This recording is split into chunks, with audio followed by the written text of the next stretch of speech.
animal sacrifice for Allah in a place where sacrifice is made for other than Allah. The next chapter is باب لا يذبح لله بمكان يذبح فيه لغير الله. That it's not permissible for you to slaughter for the sake of Allah purely, but in a place that people used to slaughter there for the sake of other than Allah subhanahu wa ta'ala.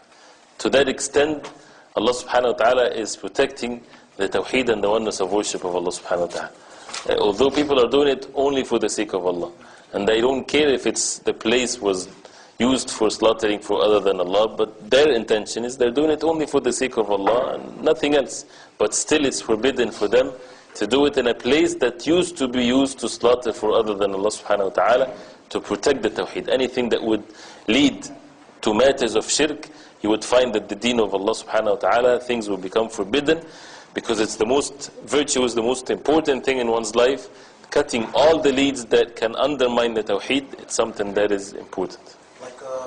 Like say for instance, back home when I do the slaughter and everything like that, like the land that we do slaughter on, the people will not slaughter they will just slaughter just to eat the food, not for any like religious kind of matter or anything like that. Would that still be? No, that's okay. That's okay. Right, and actually the hadith would show in the verses. For example, it says this is chapter 11, باب لا يذبح لله, and this is inshallah would be the last chapter.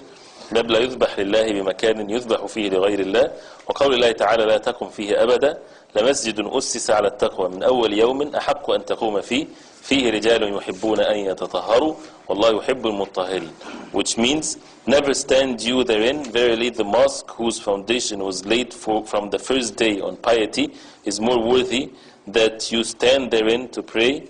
In it are men who love to clean and to purify themselves, and Allah loves those who make themselves clean and pure. And this is again, it's depending on the verse or on the chapter before it.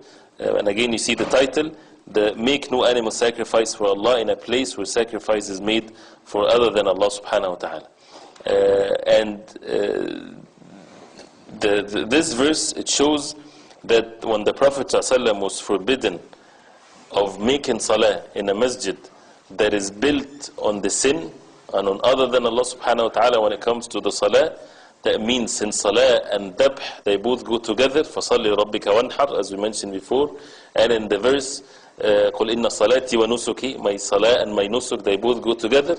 So the same way the Prophet ﷺ was forbidden to make salah on a masjid that is being established on the sin, the same thing, he should not slaughter in a place where there used to be people slaughtering on other than Allah. And the hadith after that would make it even clearer. It shows also the virtues of praying with those who are righteous, as it's mentioned in the verse, and affirming the love of Allah subhanahu wa ta'ala, and the importance of having tahara and wudu, and anything that would lead to shirk, you would find it that it's something that is forbidden. The hadith clearly states that. عن ثابت ابن الضحاك رضي الله عنه said نذر رجل أن ينحر إبلا ببوانة فسأل النبي صلى الله عليه وسلم فقال هل كان فيها وثن من أوثان الجاهلية يعبد؟ قالوا لا. قال فهل كان فيها عيد من أعيادهم؟ قالوا لا. فقال رسول الله صلى الله عليه وسلم أوفي بنذرك فإنه لا وفاء لنذر في معصية الله ولا فيما لا يملك ابن آدم, which means a man made a vow to sacrifice a camel at a place called Buwana. So he asked the Prophet ﷺ about it. He said, did the place, the Prophet ﷺ asked him, pay attention to this, he said, did the place have any idol which is worshipped of the idols of Jahiliyyah? They answered no. The Prophet ﷺ asked again, did the disbelievers hold any of their recurring festivities there? They answered no. Allah's Messenger ﷺ then said, fulfill your vow. Verily there is no fulfilling of a vow made in disobedience to Allah, nor one that is beyond a person's capacity. And this hadith is reported by Al-Bukhari or Muslim. So the hadith clearly shows this is a matter of nadhr. Nadhr, a vow. A person makes something that is obligatory on him when it wasn't. Right? If Allah cure me, I would do this. This is, in that context, some ulama, they said it's not permissible, and some said that it's very disliked. Right? If a person wants to obey Allah subhanahu wa ta'ala.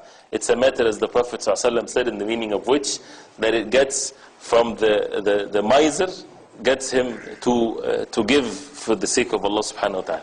But for the believer, if something good happens to him, and he slaughter for the sake of Allah, or give charity, or whatever there is, mashallah, this is something good. So the nadr, a man had this vow to slaughter a camel in a certain particular place. So the Prophet ﷺ asked him, which shows clearly that it's not permissible if one of these things that the Prophet ﷺ asked would be there. Although he made the nadr, the vow, to slaughter it in that particular place. But if that particular place people were slaughtering for other than Allah, then it's not permissible. Although he had the nadr, then in that case what he should do, he should not fulfill his nadr because of that.